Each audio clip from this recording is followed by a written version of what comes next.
Olá pessoal, hoje nós vamos falar de um assunto novo, né? Como sempre vem acontecendo nas aulas de eletrônica de potência, porque são vários assuntos para a gente estar podendo fechar todos os itens, né, importantes na área de elétrica e eletrônica, né?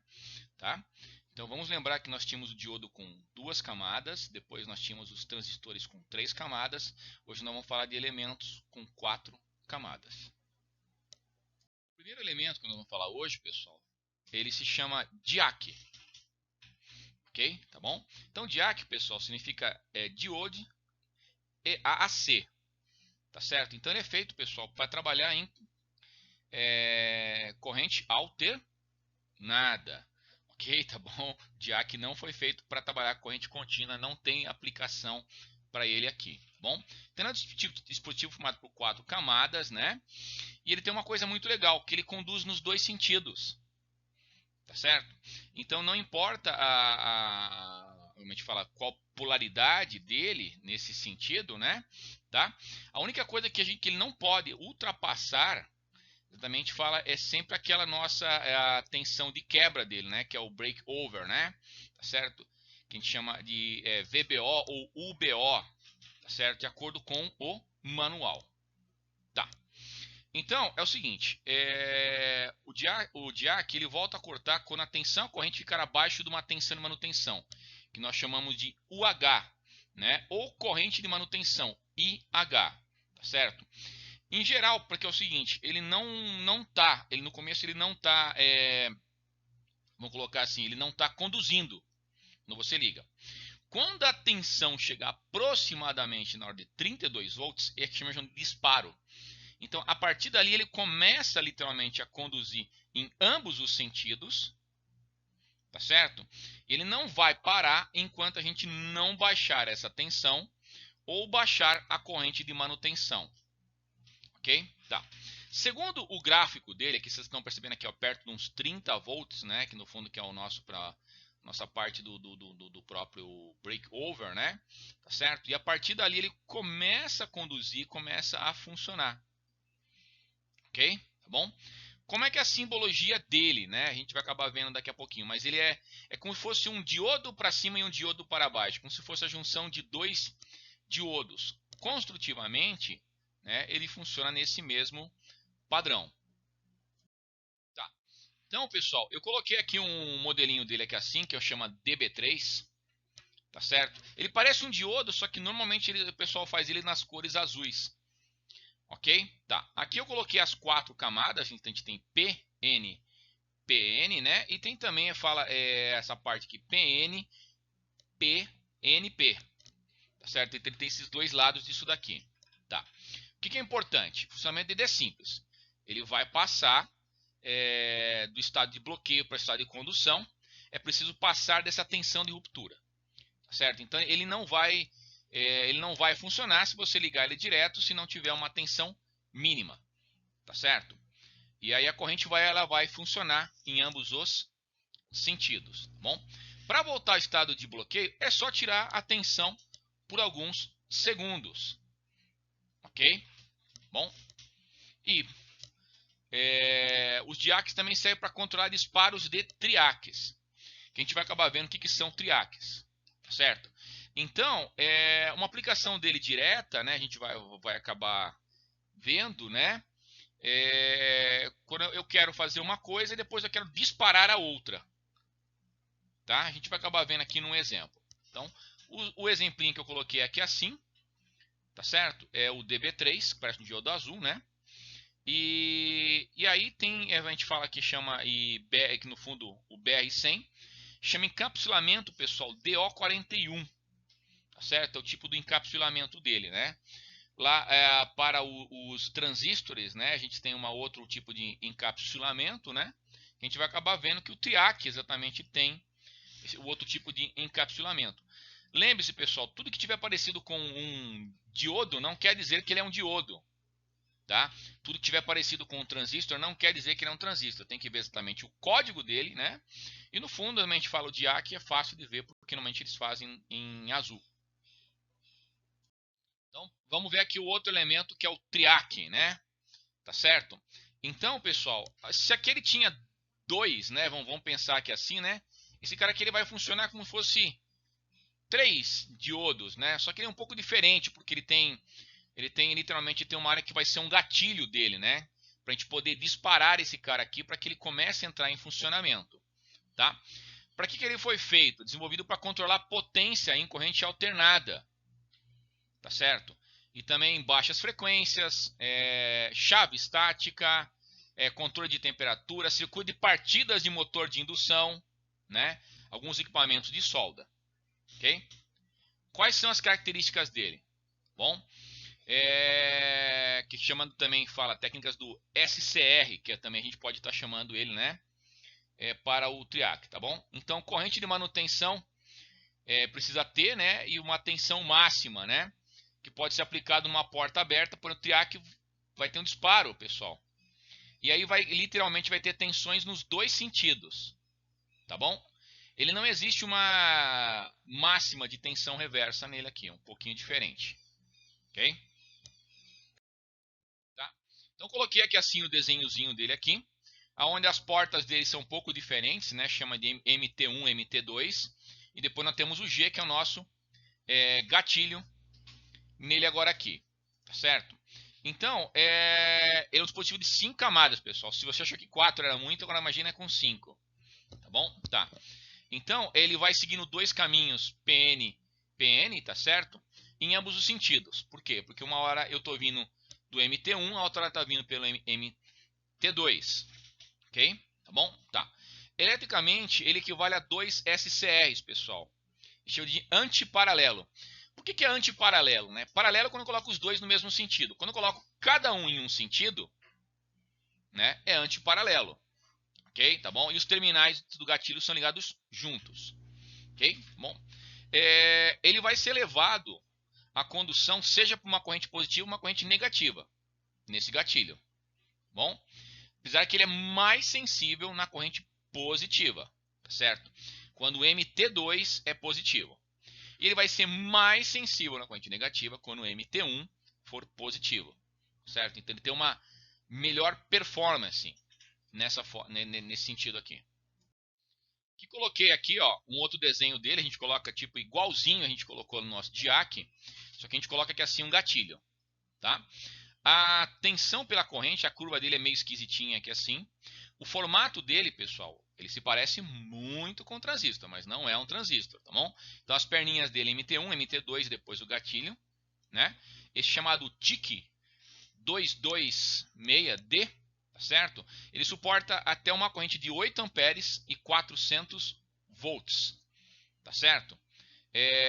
Sempre você tem que adicionar, quando você colocar né, tanto para transistor quanto para esse carinha aqui assim, quando a corrente for maior que 1 ampere, pessoal, eu tenho que colocar dissipador, tá certo? E tem que colocar um bitelo num dissipador, esse aqui com 8 amperes aqui assim, né? Por quê? Porque no fundo sempre, pessoal, ele vai produzir calor e para ele não romper eu coloco um dissipador nele aqui. Lembrando, pessoal, que eu tinha comentado com vocês que eu acabei invertendo a ordem da numeração dessas aulas aqui assim. Essa aqui vai ser a aula 6 e a aula 7 já foi, né? Eu achei que eu tinha gravado e tinha postado, mas eu acabei invertendo por questão da Semana do Conhecimento e eu acabei invertendo aqui, tá? Então, vamos ver agora aqui um outro tipo de circuito de dimerização, né? Que a gente não trata agora com o 6555, como a gente tinha visto lá. Foi até bom, porque no fundo eu consigo falar agora do paralelo dos dois, tá? A ideia, pessoal, no circuito de dimerização, né? Vamos estar pensando que eu tenho aqui assim a minha forma de onda, que é uma senoide, né? Quanto maior eu tiver conduzindo, que no fundo essa parte achurada é a parte conduzindo aqui, né? Vamos desenhar aqui assim, né? Então, eu estou falando dessa parte aqui e também no lado negativo, né? Que é importante que eu conduza nos dois sentidos, ok? Tá? Então, eu acabei montando aqui no Proteus, lembrando que isso aqui é feito no Proteus,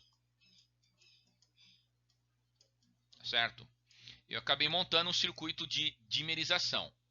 Aonde, pessoal, que curiosamente eu faço o controle através de um resistor, no potenciômetro normal. Tá certo? E coloquei aqui assim um TRIAC, Ok? Tá. Então, através disso daqui, liguei uma lâmpada 120 volts aqui assim, né? Tem um resistor de 10K, porque isso aqui não pode zerar, tá bom, pessoal? Não pode zerar, que aqui esse 100 aqui ele vai de 0 a 100 kΩ, certo?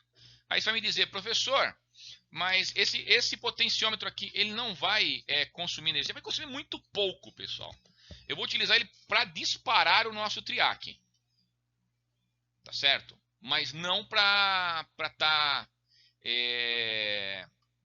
estar consumindo energia como se fosse direto com a lâmpada. Se fosse direto com a lâmpada, ele não estava aqui, ele estaria aqui em cima.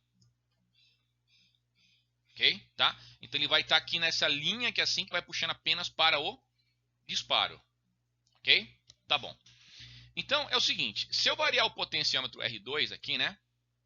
Escrito RV aqui, né? R2 aqui, ó. Bom, R2 é esse potenciômetro aqui, né? Bom, então aí eu vou disparar o triac em vários ângulos da onda, como a gente está vendo aqui no gráfico aqui. Só que tem uma coisa, pessoal, do jeito que eu faço aqui assim ligado aqui assim, eu vou ficar limitado até 90 graus, quer dizer, então o máximo que eu vou conseguir mandar de energia é o que já está colocado aqui, 90 graus. E cadê o resto? Certo? Então a ideia acontece que a gente vai tentar no próximo circuito, a gente vai tentar adicionar um capacitor para ver o que a gente consegue fazer, né, dentro desse nosso circuito agora aqui. Bom? Pronto, adicionei um capacitor aqui embaixo, pessoal. Ok? Tá. Então agora é o seguinte, né? Para que eu possa calcular a defasagem, que vai gerar uma defasagem para a gente, eu vou somar o resistor 1 mais o resistor 2 e multiplicar pelo capacitor. Bom? Variando agora, eu consigo alterar o disparo do nosso. Tá? Só que, porém, nem sempre, né, o capacitor vai se carregar a partir de uma tensão fixa. Bom? Então ele não vai se regular muito bem nessa parte do nosso disparo. Então quer dizer, o circuito funciona, mas não exatamente ainda do jeito que a gente precisa, que a gente quer trabalhar em cima dele. Tá. Então vamos ver agora como é que vai acabar ficando, exatamente fala o nosso dimmer, né? Certo? Então o que é um dimmer? Ele tem que ser um circuito capaz de alterar, variar a nossa tensão RMS. Ok? Tá certo? Aquela tensão que você mede com o seu multímetro. Você vai medir com o multímetro lá, está medindo 120, daqui a pouco está medindo 110, está medindo 100, está medindo 90, acontece, entendeu? Basicamente isso daqui que você vai acabar medindo, tá certo? Então a ideia acontece que eu vou literalmente aumentar ou diminuir a potência. Ok? Tá bom? Tá. Uma coisa que é o seguinte, pode ser aplicado para motor. Mas repito, pessoal, nem todas as lâmpadas são possíveis ser dimerizáveis. Elas têm que ser preparadas, tá certo? Dentro da própria fábrica e vai vir escrito na caixa. Repito para quem não assistiu todas as nossas videoaulas aqui, ok? Uma lâmpada de LED não dimerizável custa R$10. Uma dimerizável custa 50. É bem diferente. Fora o circuito que você vai ter que comprar, você ainda vai ter que comprar um dimmer. Ah, professor, mas aquelas lâmpadas antigonas incandescente. Pessoal, a lâmpada incandescente, pelo fato dela ser totalmente, eu digo que totalmente internamente fala, ela é mecânica, né? Porque no fundo ela está queimando o tungstênio, que é aquele filamentinho lá, isso daqui, tá? Então eu posso trabalhar com tudo nela. Eu faço o paralelo, acontece, fala, da mesma forma que a lâmpada de LED está para a lâmpada incandescente, tá certo? O transistor está para a válvula, né? A questão é que as limitações que muitos transistores têm às vezes em válvulas não tinham esses limites, tá certo? Tudo bem que tipo esses dois caras, a válvula e a lâmpada incandescente, são gastadores de energia, né? Tá certo? Então por isso que eles foram substituídos e não só por questão de substituição, é questão de tamanho também, né? Hoje, se você quiser fazer uma lâmpada de LED muito pequena, você consegue fazer, e um transistor é muitas vezes menor do que uma válvula, ok? Então, vamos ver o que acontece no quesito para iluminação, né? E o quanto que a gente consegue, pessoal, reduzir energia, certo? No consumo. Então é o seguinte, eu vou lá, a fórmula para calcular literalmente a potência inicial, pessoal, é essa daqui. Ó. A potência inicial vai ser a tensão ao quadrado dividido pela sua resistência. Ok? Resistência da lâmpada. Ok? Bom, resistência da lâmpada. Ok? Então vamos lá. Beleza. Tá, mas professor, se eu reduzir 50% na luminosidade, tá certo? Na luminosidade. Olha que interessante, pessoal. A potência, ela vai ser a tensão. A nova tensão vai ser a tensão dividido pelo resistor. Isso aqui elevado ao quadrado. Ok? Tá certo? Aí vai ficar a tensão elevada ao quadrado, né? Que seria um tipo... Como eu estou dividindo pela metade, faltou o número 2 aqui, pessoal. Bom, vai ser a tensão aqui dividido pelo número 2 aqui. Certo? Então, fazendo, pessoal, realmente as trocas aqui assim, se 2 elevado ao quadrado vai dar 4. Então, eu vou ter 4R. Então, pessoal, a potência que eu vou utilizar, trazendo aqui assim essa parte, que isso aqui é exatamente igual como está naquele gráfico, que está ali em cima lá, eu vou reduzir em 75%, pessoal, o consumo de energia. Reduzindo a luminosidade pela metade, com esse tipo de potenciômetro, eu reduzo, pessoal, fala, 75% da energia dentro daquele ambiente. Quer dizer, às vezes, se a gente pensar numa iluminação de emergência, né? Se ela tiver metade da luz só por questão disso daí, então você imagina que as baterias elas vão chegar a durar até 4 vezes mais se literalmente a minha luminosidade estiver reduzida em 50%. Olha só que legal, né? Bom, tá. Circuito em forma de onda, tá certo? Tá? Então, eu coloquei aqui 2 gráficos, né? Então, para alta potência e baixa potência, né? Tudo isso daqui, tá? Então, o circuito, pessoal, corretamente montado, né? Aqui nós temos o nosso triac. E a única coisa que foi acrescentada a mais aqui, pessoal, foi o nosso diac. Tá, a lâmpada, não tem problema da lâmpada estar aqui ou a lâmpada estar aqui. O que é importante? Que para a gente, o circuito, pessoal, é esse caminho aqui, ó. Tá certo? Professor, e a linha do meio, professor? Lá, o capacitor. Isso aqui, pessoal, é para controlar tanto o nosso diac quanto o nosso triac. Tá certo? Então, fazendo aqui assim no gráfico, se eu girar o botão, né, se eu diminuir o resistor, né? Então, essa onda ela vai ficar esse pontilhado aqui. Então, vamos traçar ela aqui, ó. Bom. Se eu aumentar para cá a posição, aumentar a nossa resistividade lá do nosso circuito lá, ele vai estar passando para cá. Em algum momento, pessoal, esse tracejado ele também vai acabar completando e vai estar ao 100%. E daqui para cá, em algum momento, ele vai estar zerado. Ok? Se não muito contente e satisfeito, né, o professor resolveu colocar mais um elemento, pessoal. O quadraque. Tá certo?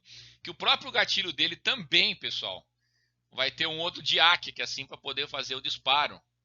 Tá certo? Tá? Eu não vou colocar nenhum tipo de aplicação para ele aqui assim, mas existe o elemento, né? Porque se a gente fala assim, diac, triac, faltou o quadraque, tá bom? Para poder completar as figurinhas do seu álbum agora aí, ok?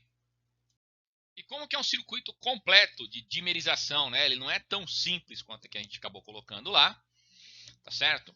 Ele acaba tendo um outro resistor também, né? Tá certo? E esse resistor é para poder também falar quando ele carrega, literalmente fala o capacitor, e para que depois para que ele descarregue, né? O capacitor. Então a gente coloca um resistor aqui assim para poder fazer uma descarga nesse capacitor.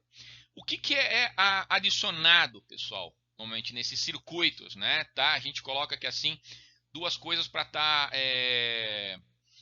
protegendo também o nosso circuito aqui. Ok? Tá. O primeiro deles, pessoal, é o chamado filtro de radiofrequência. Certo? Tá. Eu estava conversando com o Laércio, né? E o Laércio está fazendo bastante isso daqui, tá bom, pessoal? Que é chamada exatamente, fala que pode ser um passa alta, um passa baixa.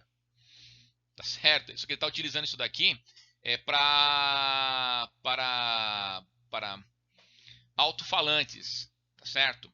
Mas a gente já vai acabar discutindo isso aqui, o filtro, e depois a gente vai acabar discutindo também aqui o snubber, ok? Tá. O que é o nosso filtro de radiofrequência, pessoal? Bom, para esse caso, pessoal, a gente vai criar um filtro de passa baixa, tá certo? Quando a gente fala passa baixa, apenas baixas frequências, pessoal, vão estar possíveis, ok? Tá bom? Só falar as frequências baixas que vão estar passando aqui assim, bom? Então, para evitar a radiofrequência gerada, né, pelo acionamento, né, para adicionar isso aqui, um exemplo para de TV, outras coisas. Alguns tipos de radiofrequência, pessoal, às vezes são tão perspicaz, né, que uma vez colocado uma lâmpada fluorescente compacta numa casa, a televisão do cara começou a mudar de canal automaticamente, pessoal. Tá? São frequências que acabam causando isso daí. Fora isso daí, a gente coloca o snubber, tá certo? Que vai ser um resistor e um capacitor, tá bom? Quando a carga que você vai ligar é uma carga indutiva, um exemplo, um motor, tá certo? Para que eu evite um falso disparo, tá certo? Então eu coloco lá um resistor que chama resistência shunt, capacitor shunt, né? Apenas para que eu possa garantir que literalmente o próprio motor não dispara o nosso circuito automaticamente, tá? E tenha colocado esses carinhas agora aqui.